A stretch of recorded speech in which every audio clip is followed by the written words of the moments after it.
Hello! Okay, let's get this started. Welcome to Adventure Hook, Legend and Lore. I'm Aaron Campbell. Just a quick introduction. I'm a comic book artist and writer, now writer. I'm probably best known for some books that I've done one was called Infidel through Image Comics. I've been at DC for quite a while now.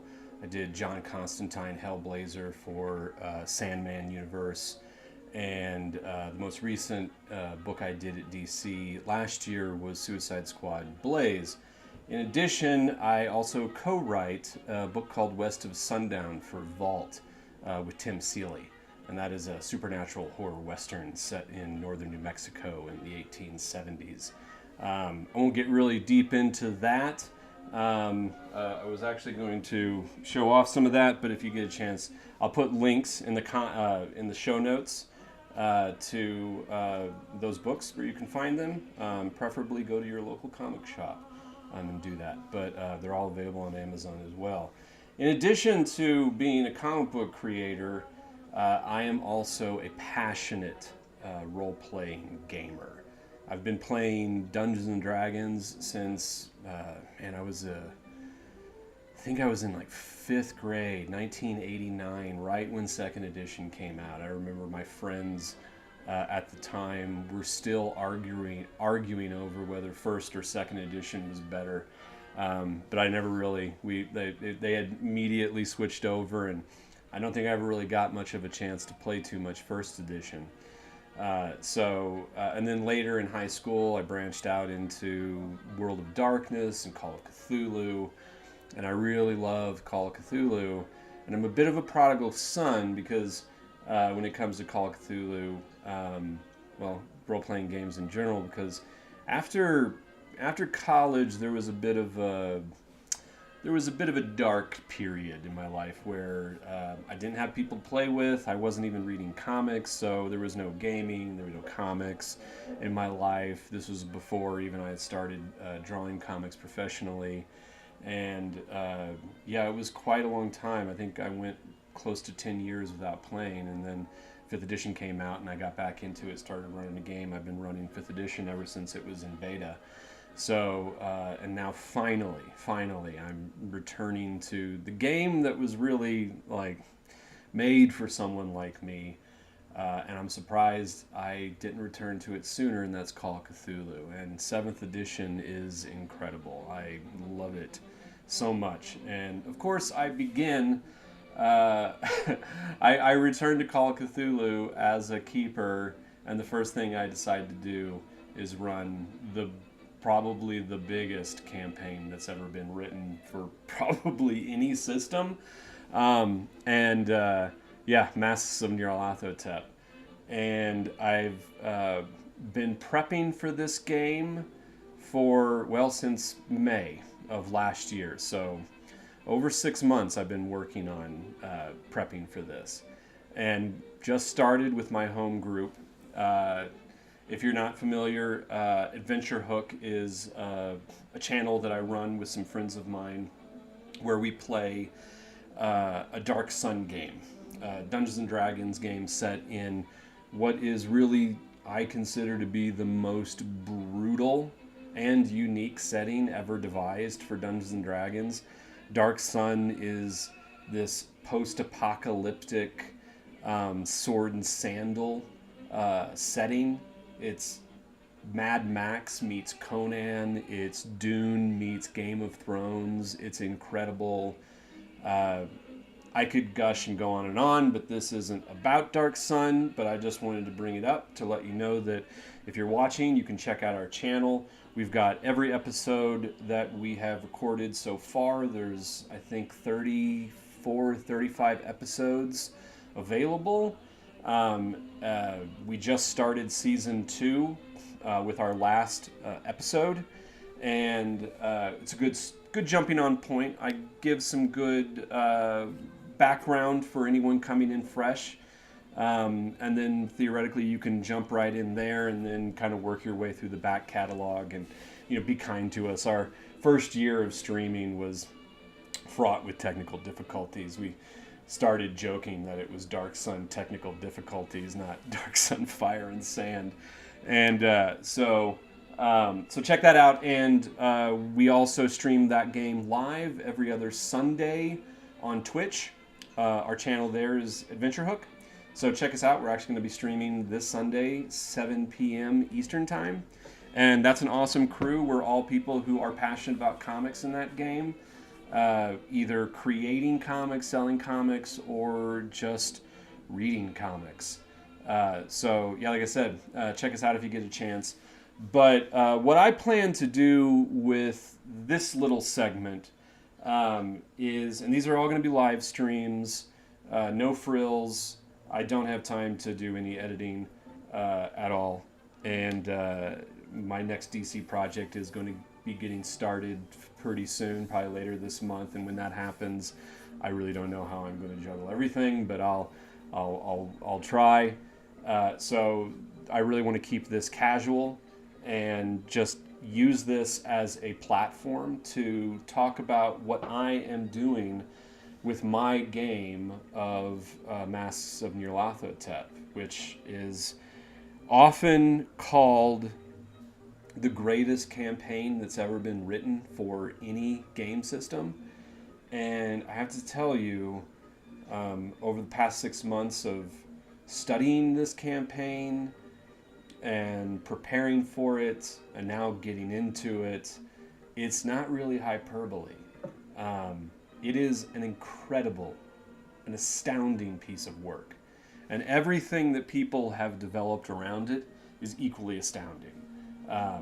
For instance, the Mask of Nyarlothotep prop set from the H.P. Lovecraft Historical Society is amazing.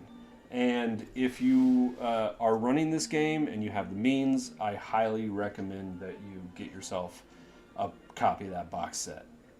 It is unbelievable what comes in it. And this isn't going to be a review of that. There's plenty of reviews online that you can go find where people do unboxings and talk about it. That's not why I'm here. And also, it should be noted that I'm not sponsored by anybody. So when I give my opinion, it's my true, honest opinion. Not saying that I wouldn't be sponsored if somebody would be interested. But yeah, so I love it so much. Not only do I have the prop set that goes with the campaign, but the H.P. Lovecraft Historical Society released an audio drama through their Dark Adventure radio theater of Masks. So an amazing dramatization. I think it has like 6 discs that come with it. I mean, it's discs. It's, everything's digital. But I even bought the prop set that goes along with that, which is like this incredible slipcase filled with props. And what's amazing about this is that there is a lot of overlap, but a lot of it is stuff that's unique to the radio drama. So like there's an entire will, because there's one of the characters in the radio drama is an accountant whose job is to settle people's estates, and that sort of sets everything off in the audio drama. So yeah, highly recommend that. One thing other two I'm going to make as a caveat is, the stuff that I'm going to talk about is going to be, let me back up a bit. What I'm going to be talking about, like the idea of this is a series, I'm going to be discussing all of the different things that I'm doing to flesh the game out. Ways to immerse your players in the setting of the 1920s, that historical period, in that time, in that place. Ways to kind of, as much as you can, transport your players out of this real world and into the world of the game. And the prop set is the absolute first place to start with that. But you can go even further, and I have. And so I'm going to talk about a lot of those things that I'm doing. In addition, it doesn't matter how well developed, written, researched a campaign is. There's always going to be areas where questions will have to be answered, and characters will need to be fleshed out, or scenarios will have to be fleshed out further, filling in gaps.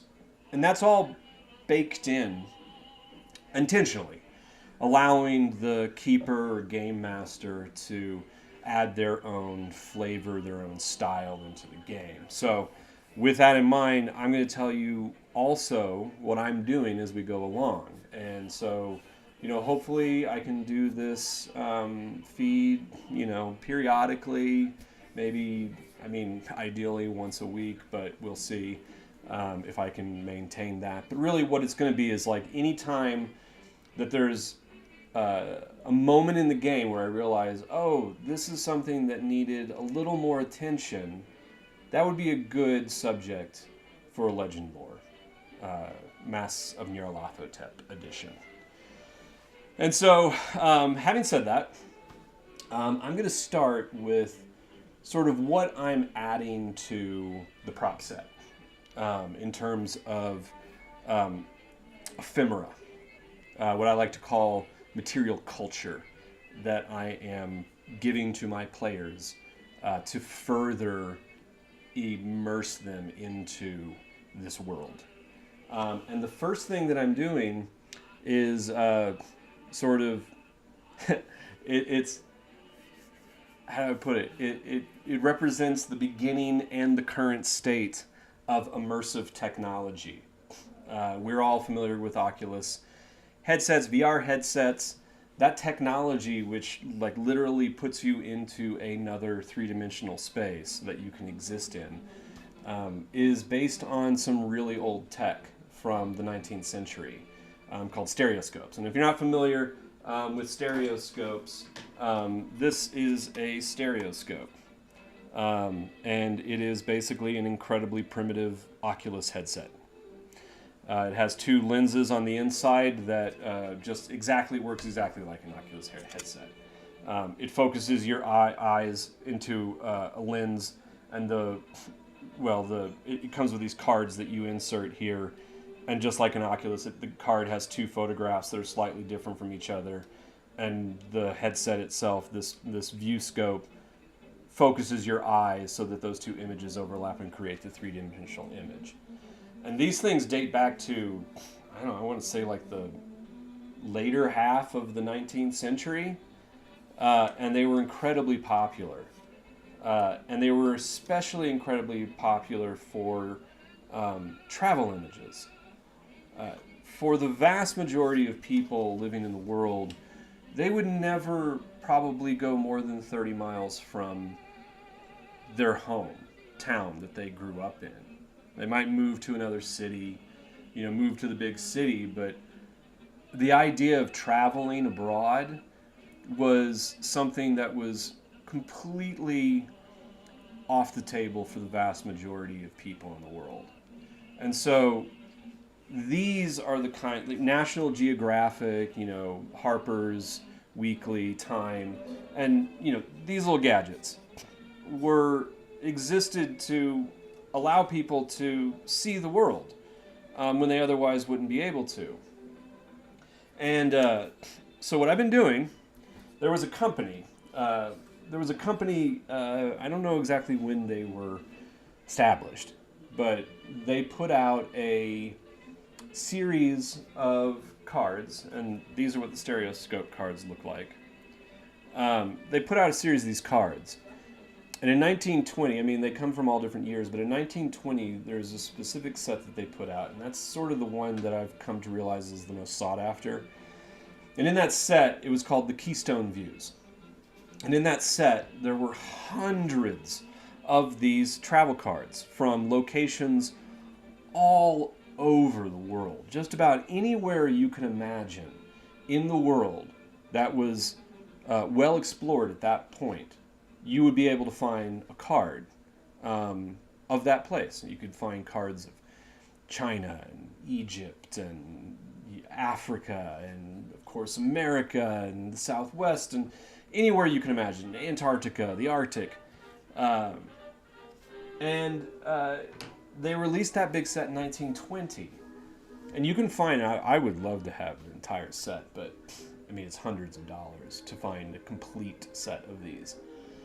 But you don't have to. You can go on eBay and you can find these cards individually all the time. They're actually not that rare. I mean, granted, there are some that are more rare than others, and you can find them in terms of, you know, the capital outlay that you have to invest in this. You can find the cards from anywhere as, you know, little as like a couple bucks, and they go up. I've seen them up, you know, even into like $30 to $50 range. I haven't had to pay that kind of money for any of the images that I have found, but I realized that this would be a perfect way to set the stage for every chapter and every location that you go to in Masks. The very first chapter, the prologue that is new to the 7th edition version of Masks, is set in Peru. And so I just went onto eBay and I was able to find a couple cards of Peru, and I figured that's really all that I needed. I'm not sure where my other card went, but I was able to find a really great, like this one that I keep showing, is a really great view from a hillside overlooking Lima, Peru, and that is where the game starts, is in Lima, Peru, in 1921. So it's just a year after this was put out. And so what I was able to do, and I tried to kind of keep it hush-hush for my players, so they got sort of the, you know, this kind of rush of excitement when I pulled out the prop. But when we started, when the players finally actually got to Lima, I reached down and I had this all ready to go inside my bag, and I pulled it out and I said to the group, "Welcome to Peru." And then I passed this around the table and everybody got to look and actually see Lima, Peru from above in three-dimensional yet black and white glory. And it was a great moment when everybody passed it around, we were able to look, and it was a lot of fun. And what at least the way that I perceive this, and I don't know, like, if it necessarily translates, if every player would experience this the way that I experience it. But sort of the way I see that this achieves like two things for a game like Call of Cthulhu. First, it actually mentally allows you to time travel to that place and time when this game was actually set, and actually allow them to be in that environment, see it the way that we see the world in 3 dimensions. It immerses you instantaneously. And then the second thing that it does is it allows you to engage with the world the way that people of this time period were engaging with the world. So you get to experience Lima the way the vast majority of people who would have had access to one of these gadgets would have engaged. And so it puts you right into a time and place. It puts you in, it transports you like kind of mentally into the 20s and get to experience material culture the way that they experienced it. But it also actually like kind of mentally, emotionally transports you into a virtual space of that place. And so like I've got a couple of these cards. I've got one more for when the players get into the Andean highlands so that they can kind of get a sense of what it must have looked like at the time. I've got images from New York and from a lot of the other locations around the world I've been slowly collecting that they'll go to. And I just keep an eye out on eBay. You know, periodically I'll go in and I'll do a search like New York City. Like I have, I think I have a couple at this point. I have one that's a really great establishing shot of the lower Manhattan from the harbor. So you literally get to see what the New York skyline looked like before as you place your players into Manhattan of the mid-20s. And then I think I've got one from, you know, like a 5th story window showing traffic going by down below. And I'm still looking for some other ones to kind of flesh out. I'm hoping I can find some of Harlem. Harlem is a big location in the American chapter. And so, again, it is a bit of an investment because, I have a couple of these actually. I've actually experimented, just a quick one. This is my nicer stereoscope. And this panel here is something that I actually created because on the other side, this image is a painting that I did. That's an actual oil painting that I painted in stereoscope. So it's too bad you can't see, but if you could, it does actually create a three-dimensional oil painting when you look through it. But like I said, it is a bit of an investment. This one, I believe, was somewhere around $150, which I found at a local antique store, but it's a really nice one, an older one. And then this one is a little bit newer, not nearly as embellished. I think it's aluminum on the outside. And I think this one was like 90, but I think I've also seen like ones that are kind of beat up and like as low as 30. So you just kind of have to keep your eyes open. And if you're not worried about it being all fancy and nice looking and just want something that will do the job, you can probably find them for pretty cheap also on eBay. So I highly recommend keeping your eyes out for that. The other thing that I'm really intrigued because we haven't yet I think tonight is going to be our first chase scene in Call of Cthulhu.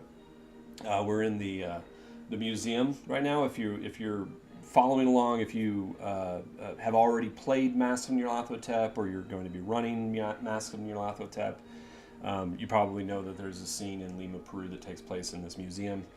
I'm going to talk more about that scenario next time. That's going to be my first experience with running a chase. It's fairly simple, the first one that I'm going to be doing. But I love the chase rules. I think they're so cool. And there's a bit of a board gaming kind of itch that it tickles or scratches. And so what I want to do is I want to gamify that a little bit more, flesh that out, so that it's not just like dots that we're writing on a battle map or a piece of scratch paper.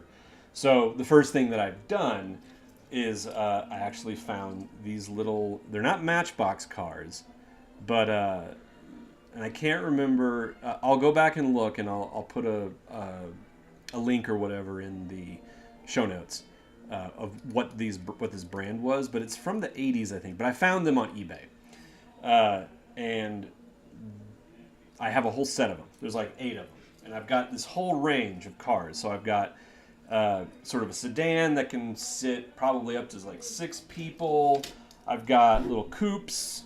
I've got coupes that have the little rumble seat in the back, little death trap seat. Hot rod, I assume. I think these were the kind of cars that you would often see chauffeurs sitting in the front. But yeah, I've got 8 of these, and so I have my pick. Anytime we have a car chase scene now, I just need to kind of flesh it out with some trucks and delivery trucks, things like that, whatever else I can find. The key here is if you want to use these with minis and you want the scale to be close to correct, you want to get 1/64th scale cars. I think it's 1/64, and then the next size up is 1/32 or something like that, and that would be way too large. So 1/64 is what I've found to be the most accurate, or the closest between the two types of models. So I've got this. Another thing that I've been toying around with the idea of doing is actually like 3D printing obstacles and hazards and barriers. So like if you have like a pile of crates, I can actually put a little pile of crates down. If there's like 2 men carrying a big pane of glass, I can have that, whatever, just different ideas. And that would be something that I would probably end up 3D printing off of my 3D printer. So again, and these were actually cheap. I got this entire set of 8. I can't show them all, but I got this entire set of 8 for like 14 bucks. So this will be super fun the first time that I pull these out for a car chase. I think the first time there's a potential for a car chase is in Manhattan. So got that. And then the last thing, I think that's like right now, that is pretty much the extent. There's one other thing that I'm doing I was going to talk about today. And that is, I am a fanatic about history, and I like to get pretty granular about things. Oftentimes I can get kind of into the weeds, go down rabbit holes with that kind of stuff, so I do oftentimes have to kind of pull myself back and say all this detail is not necessary.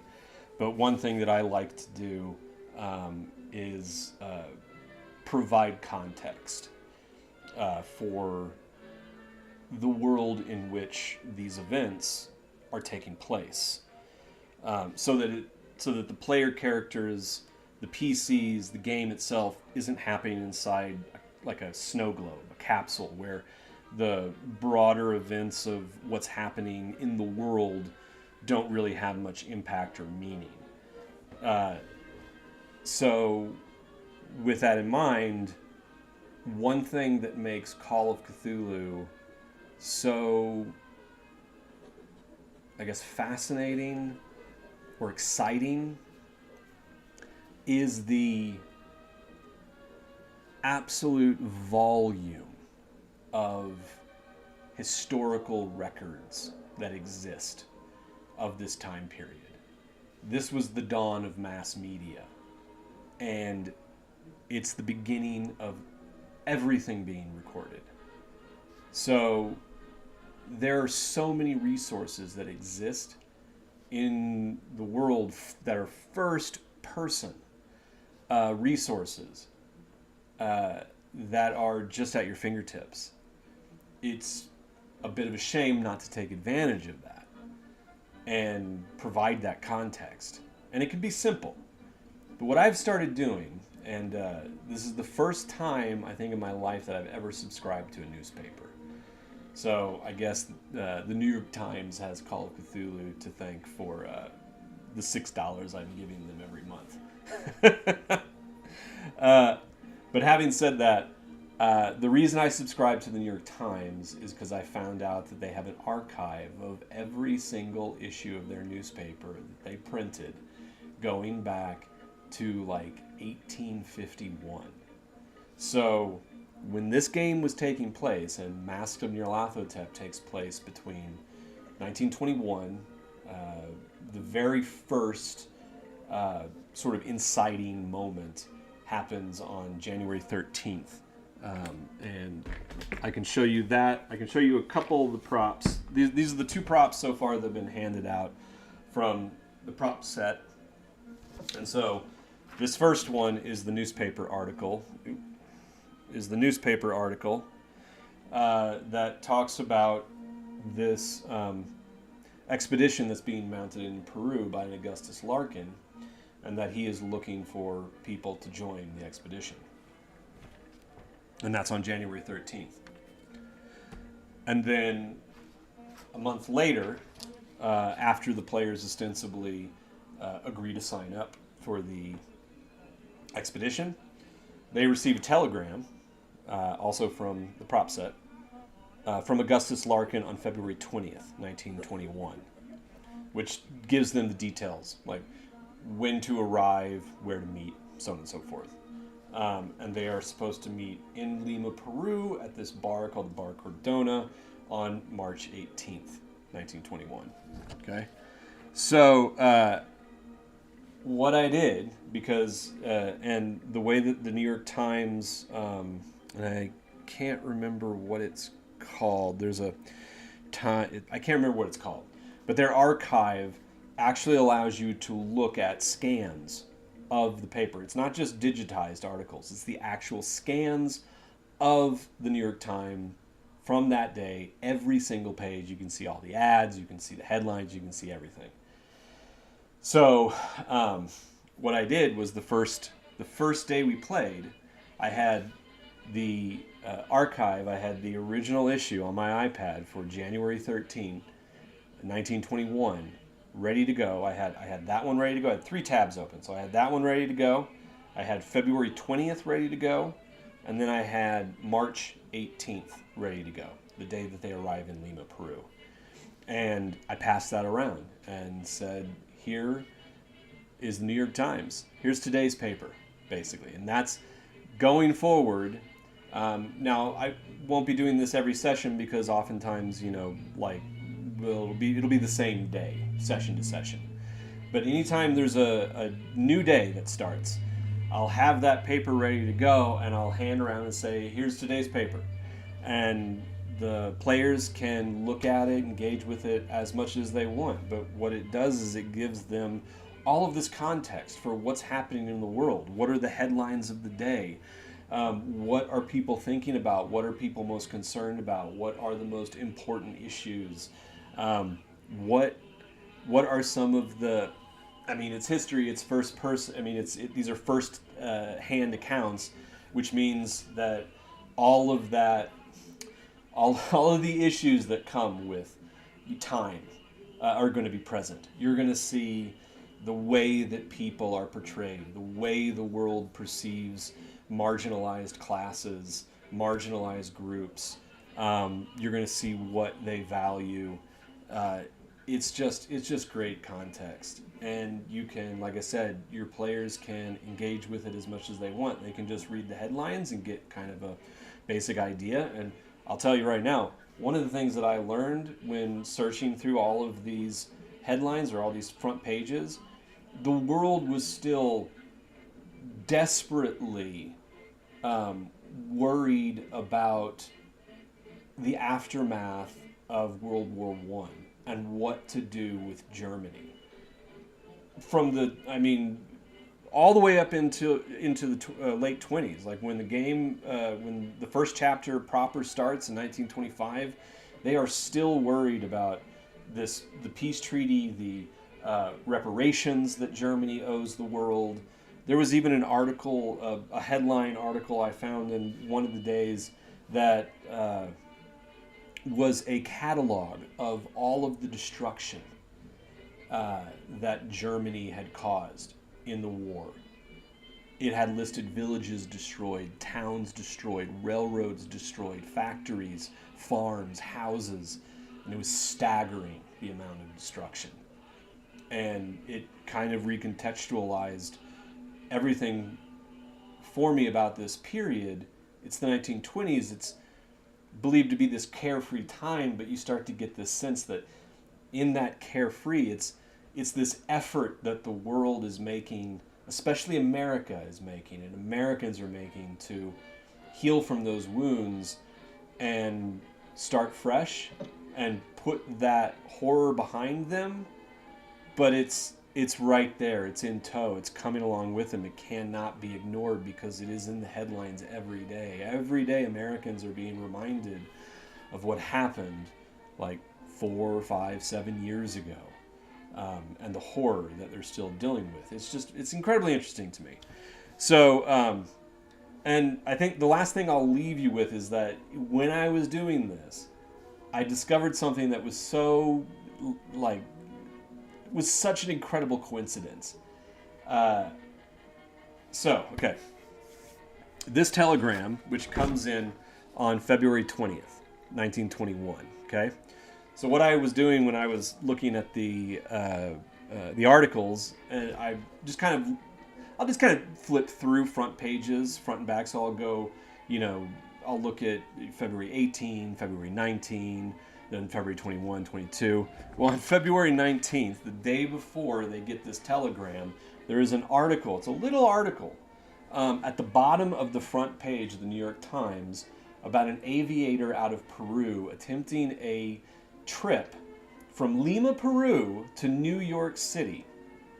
I actually have it here ready to go. I'm going to read it to you. But what's so incredible about it is it gave perfect context because there is a PC in my game who is an aviator.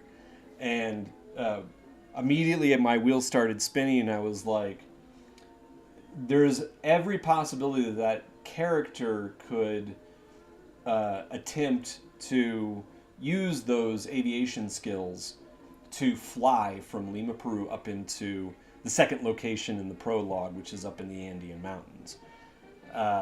And there's, theoretically, the obstacles that are laid out in that travel from Lima to the mountains is significant, and it would be a very easy way to avoid a lot of that.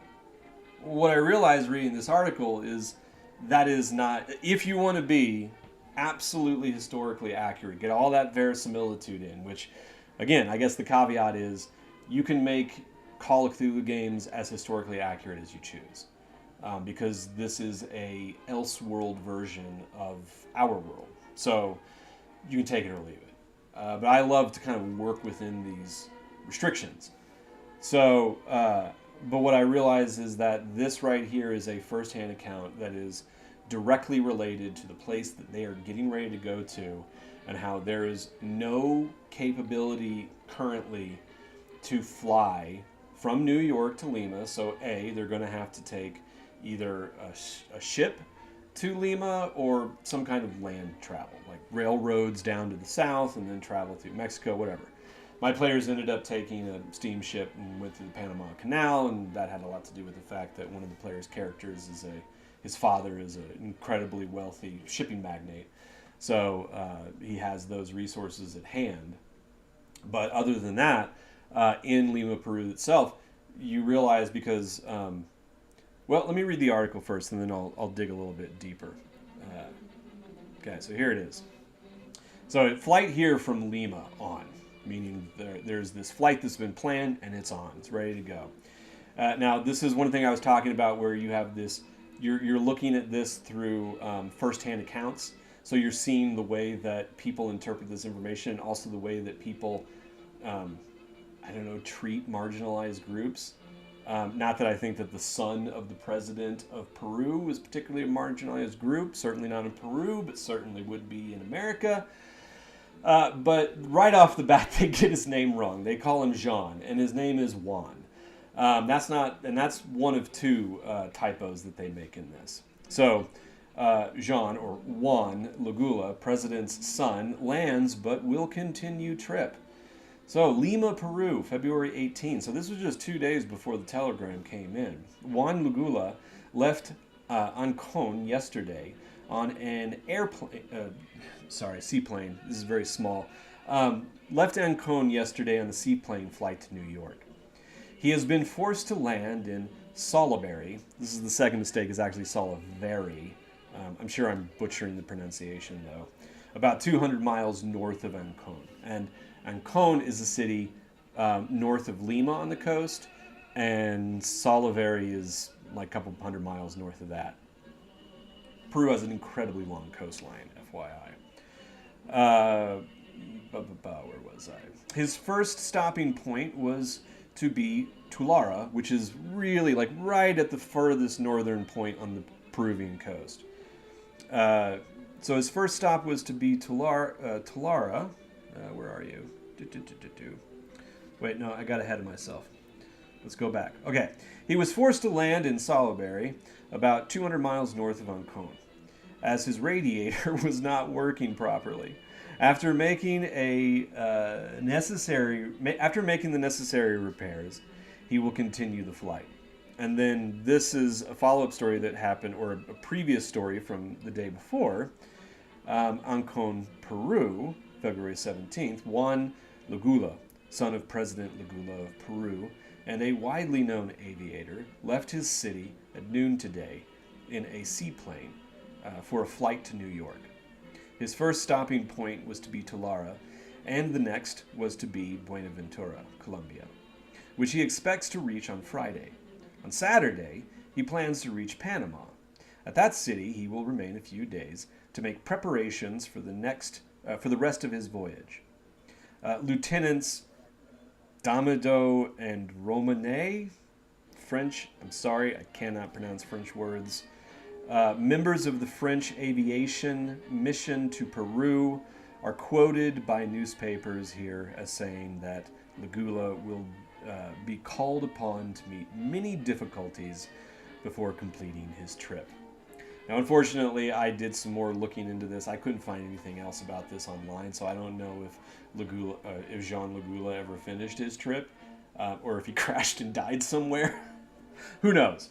But the point is, at this period in time, no one had yet actually made plane flight from New York to Peru, so that's off the table. And further, he was traveling in a seaplane, which, if I'm not wrong, have pretty limited altitude. They fly pretty low. And if I'm also correct, I do think I recall that it took a very long time and a lot of engineering to create planes that could fly at high altitudes.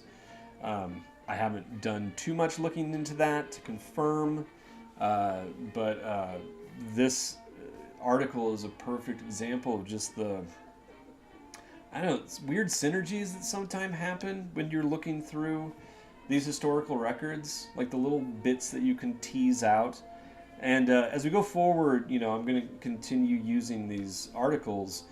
If I spot little weird things that, line up oddly with the game, I'll point them out and I'll bring them up in these episodes, these live sessions.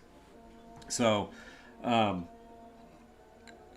having said that, one thing I will say, next time I'm going to get a little bit more into some history stuff.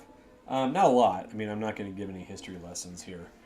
But I am next time going to be talking about a scenario, the scenario that happens in the prologue that takes place in the Museo, let me get this right, Museo Arqueologia y Antropologia, the Museum of Archaeology and Anthropology.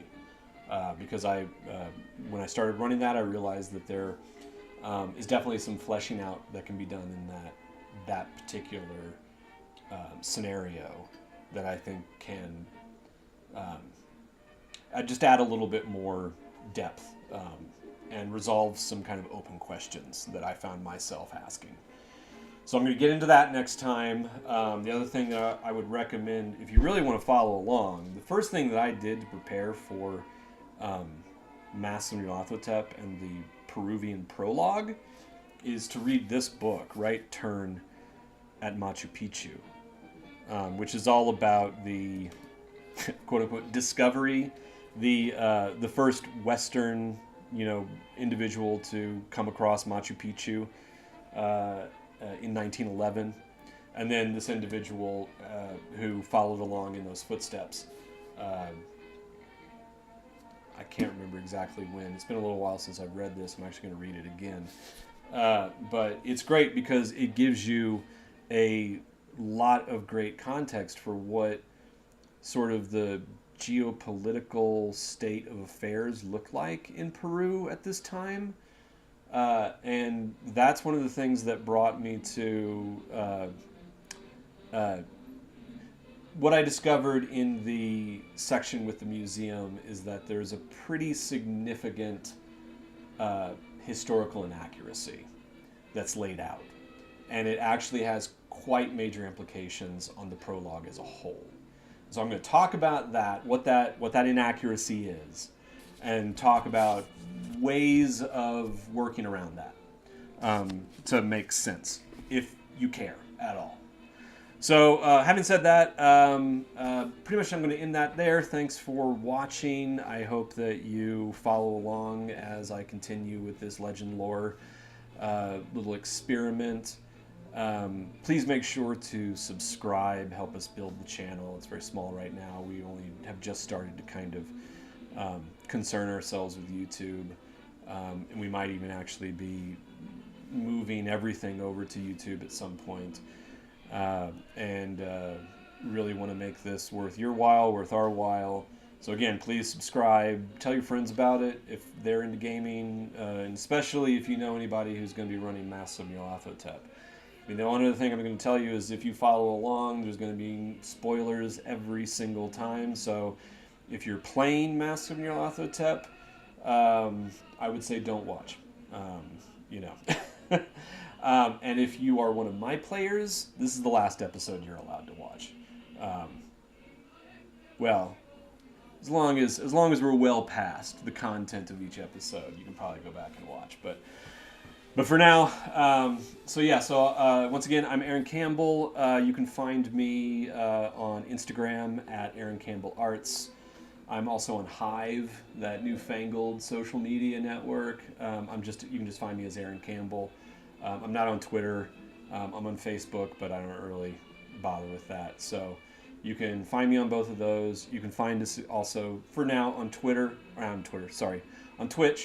Adventure Hook is the channel. And like I said, we're going to be, our next session, episode 2, season 2, will be this Sunday on Twitch at 7 p.m. That's February, I don't even know, so never mind. I think having said that, thanks again for watching, and I will see you next time on Legend Lore Massive Nyarlathotep Edition. So long.